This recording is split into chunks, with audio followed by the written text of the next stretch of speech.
Everybody, I want to thank you for being here today. I want to thank Tom Grilled from the BAA, Commissioner Gross from the Boston Police Department, Commissioner Finn from the Fire.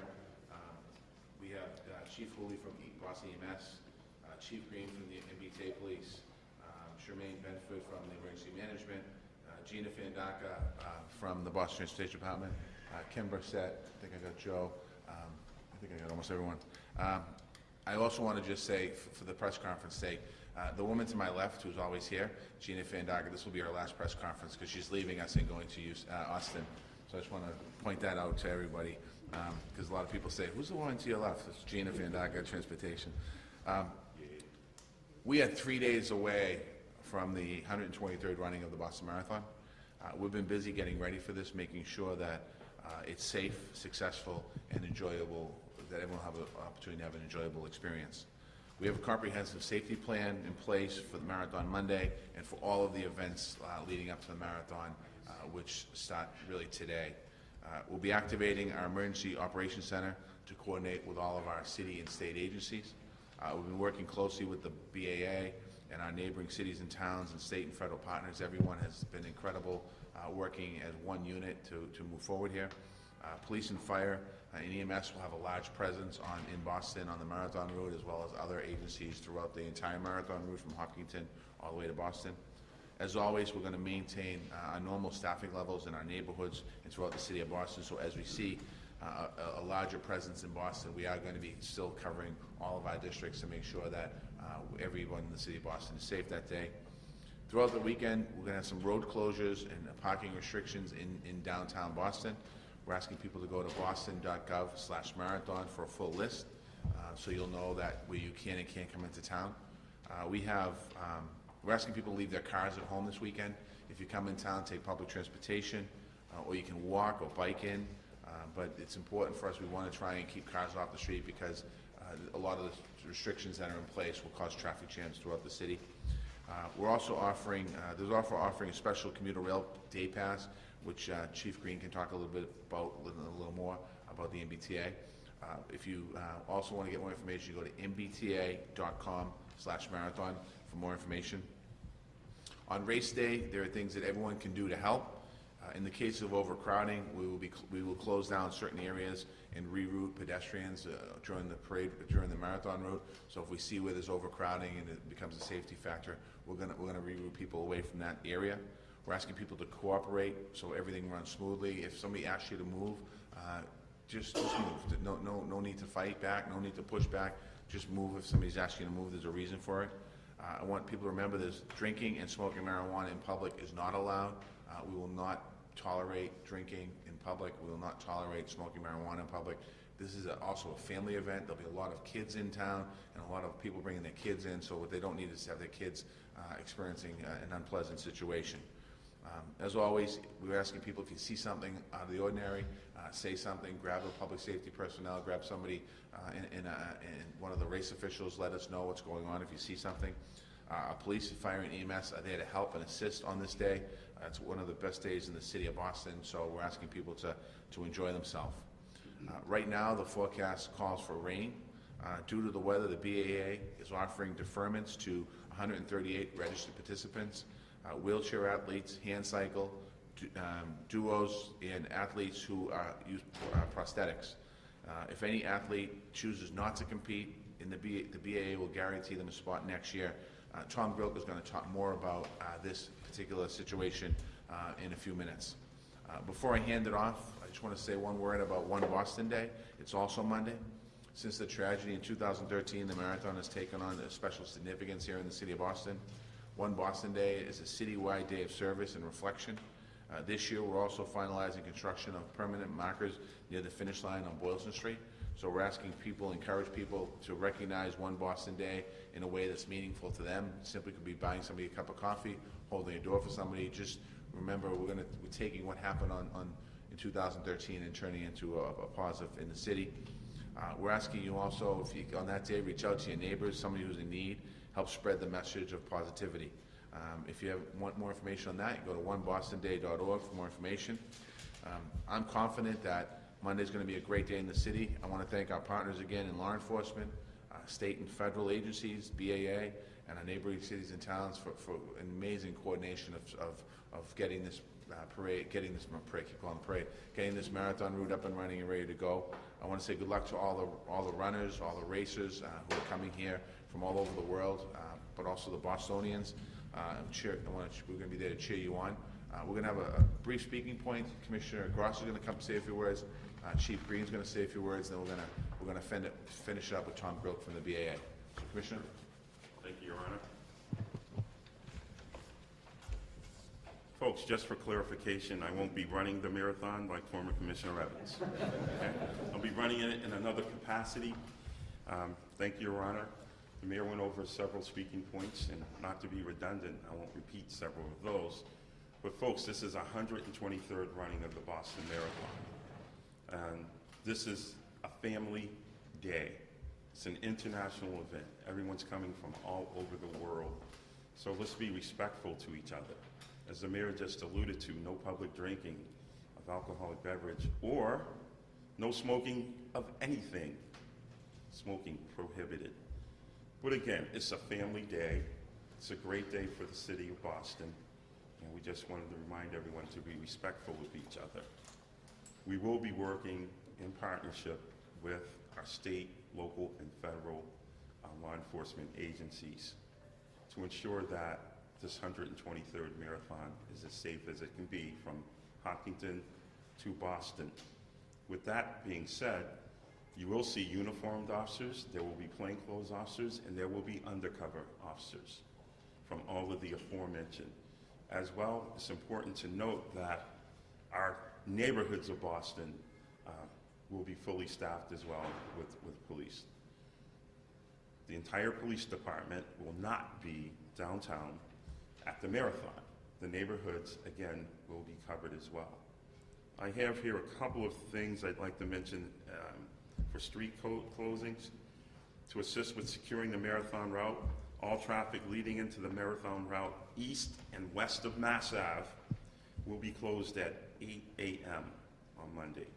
The road closures will remain in effect till about 5:30 p.m.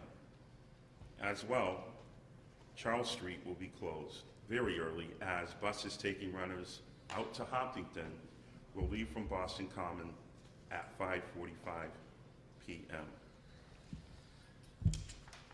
As well, there will be a Red Sox game. I don't know if it'll be canceled or not, but if you're going to that game, you should expect to travel there earlier because guess what? There's a marathon. Parking's going to be limited. There will be street closures. So leave early to get to the game. And again, that's a family event too. Let's be mindful of that. And after the game ends, usually we have a large crowd that heads down to Kenmore Square. And again, be mindful of each other. Be respectful because it's going to be very crowded. Something you may have seen last night in the news about drones. We will have technology in place as a result of our partnerships with state, local, and federal agencies for drone detection. There will be no drones being flown against the law, against FAA policy. So we have not authorized anyone to fly drones, so please adhere to that. And in closing, we anticipate this to be a great day. Bring your weather gear. It's going to be a little rainy out, maybe windy, but it's going to be a great day because this is Boston. And let's not forget the heroes that lost their lives. I'm wearing this tie today representing law enforcement, civilians and law enforcement that have lost their lives. Sean Collier, law enforcement, and Sergeant Simmons as well. And again, folks, we know what happened before. Let's be each other's eyes and ears. This is our city, our marathon. Let's look out for each other. Thank you.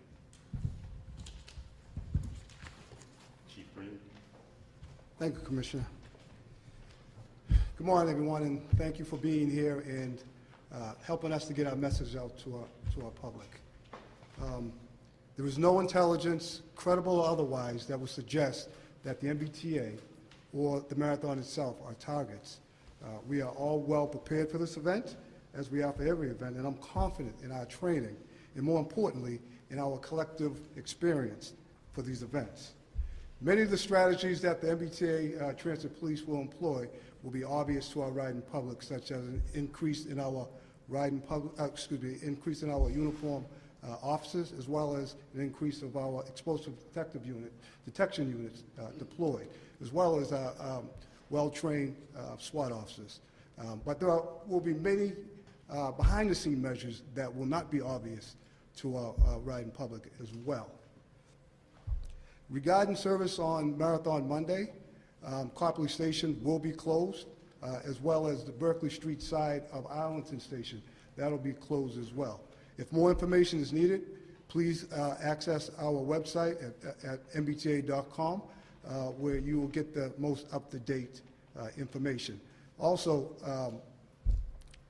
we encourage everyone coming out to the marathon to utilize the MBTA transportation system and to enjoy the day. And remember, if you see something, say something. Thank you. Now we'll have Tom Grilk from the BAA. Mr. Mayor, thank you.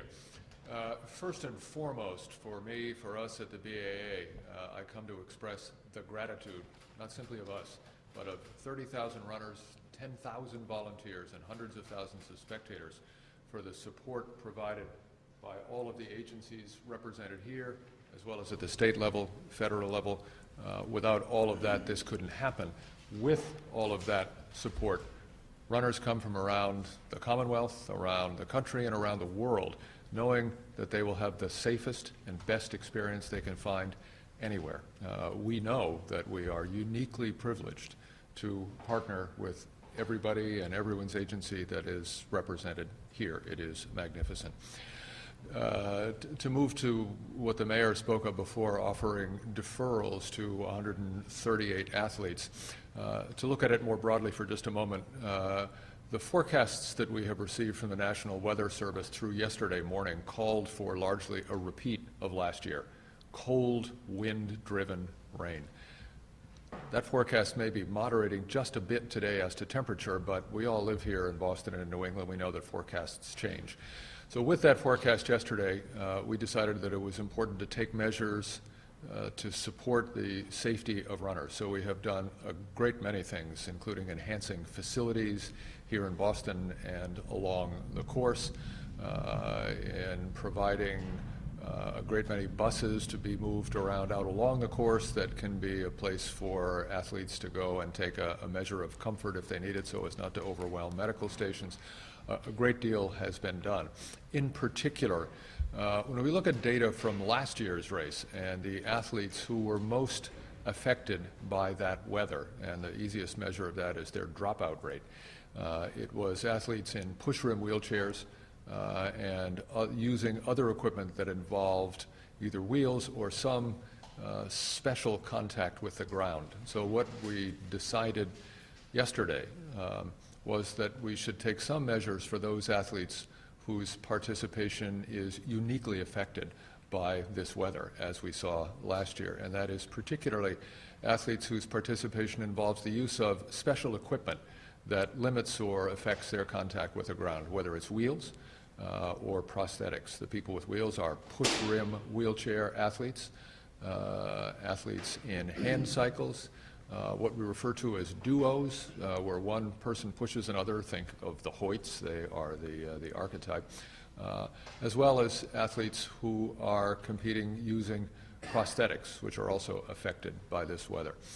It's a modest number. The total is 138, and if the weather continues to moderate, perhaps not too many will choose to defer, but we wanted to give them the option, the choice to be as safe as they could be. It is their participation that is unique and different from everyone else's. But beyond all of that, the message is one of gratitude. 30,000 people are coming here to run, helped by 10,000 people along the way as volunteers, all of whom know that they can do what they're doing, knowing that they don't have to worry about their own safety, and knowing that hundreds of thousands of people will be out there to cheer for them, to give them an experience that is the envy of runners around the world. It's not an accident that when one travels around the world, the shirts and jackets that one sees come from the Boston Marathon. And it is the people of these agencies and others that enable that. And our gratitude could not be deeper. Thank you, Tom. And we're also joined by Superintendent Ridge that I didn't introduce in the beginning. Any questions? Just following up on the weather, just in the event that lightning perhaps is involved, is there any sort of contingency plan or how to handle that with the Rubber Dam spectators? Each year prior to the marathon, there are multiple scenario reviews involving local, state, federal agencies coordinated through the Massachusetts Emergency Management Agency. And we examine all contingencies and develop plans for those. As recently as the beginning of this week, there was such a session, and one of the discussions involved the possibility of lightning, as we've discussed it before. The difficulty with all of these scenarios is one never knows exactly how they'll develop. So what one does is focus on the most effective communication to address it. In the case of lightning, it could very well involve moving runners off the course in order to get them to centers that have been pre-established where they can go, or onto buses if we can move buses to places. There are a number of things that one can do, but there's no easy way to predict what it might be. It is entirely situation dependent, and it's for that reason that great emphasis is placed on effective communication among all necessary agencies. Will there, as far as spectators are, will there be any places set up for them to run through? Our focus has to be on the athletes. It's difficult enough to address the needs of all of them. And spectators, number one, are smart. They know to take cover if necessary. And people who are, one thing we've seen about people who live along the route is they are quick to provide help to others, runners or spectators. Tom, given last year's Hold on a second. Let me just have Shirley.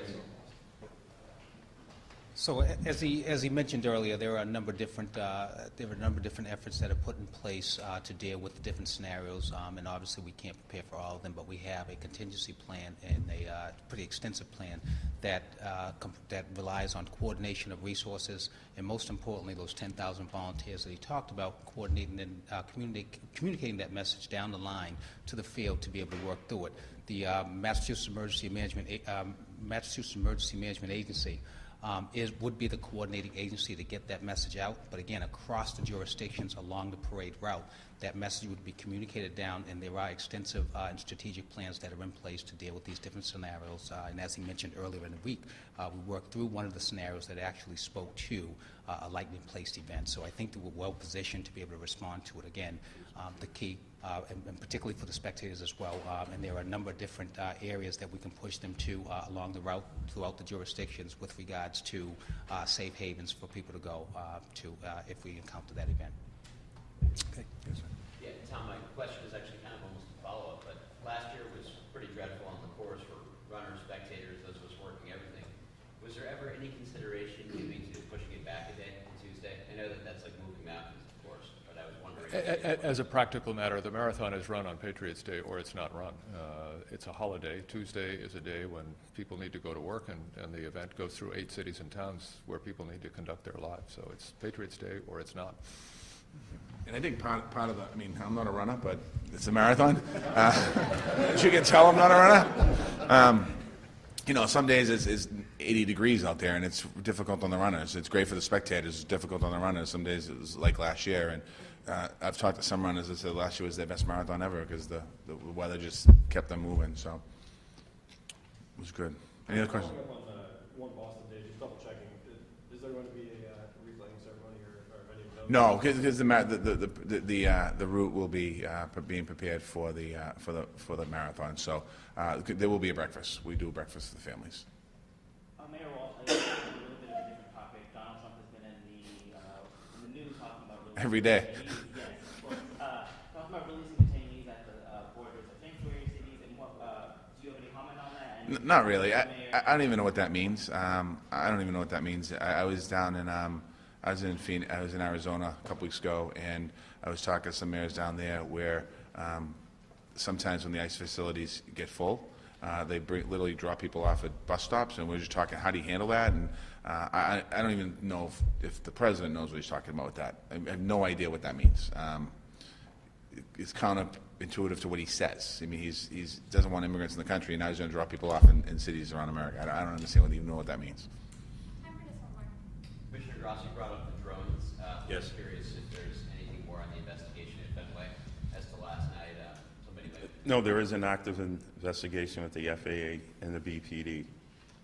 That's all I can tell you at this time. But as soon as we get something, we'll definitely let you know, because we want to send a clear-cut message to everyone that there is no authorized flying of drones over any major events at all. The FAA doesn't allow it, BPD, state police. We don't want that to take place. So definitely, if that investigation leads someone to being brought to justice, you will definitely know, because we need to send that message. So thank you. What's the penalty for if the person is caught who did find the drone? What sort of penalties do they face? The FAA will set that. So I don't have that at this time, but I can make it available to you. And just quick, I think there's just the human element of preparing for the marathon. It was mentioned before that if BPD takes this day personal. Yes. Or your thoughts on? Well, I don't think it's just the BPD. It's our city. The nation began here in Boston. We don't like things happening in our city. When cowards come forth and kill innocent people that were enjoying a worldwide event hosted in our city. So, as I alluded to earlier, it's just to let everyone know we are all each other's eyes and ears, and to watch out, because there are folks hell-bent on harming others. Those folks are called terrorists.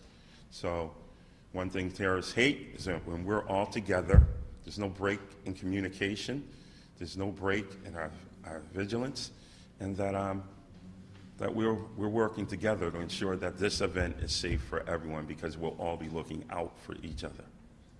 Thank you. Yeah, and this is this is an amazing weekend in Boston.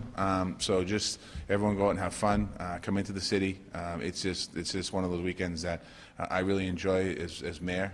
And before that, but starting tomorrow, Swan Boat's opening at 10. We have a race at 7:30. We have the youth relay race on Boylston Street. We have so many great events tomorrow in the city. So just come on in and enjoy the city of Boston. Thanks, everybody. Thank you.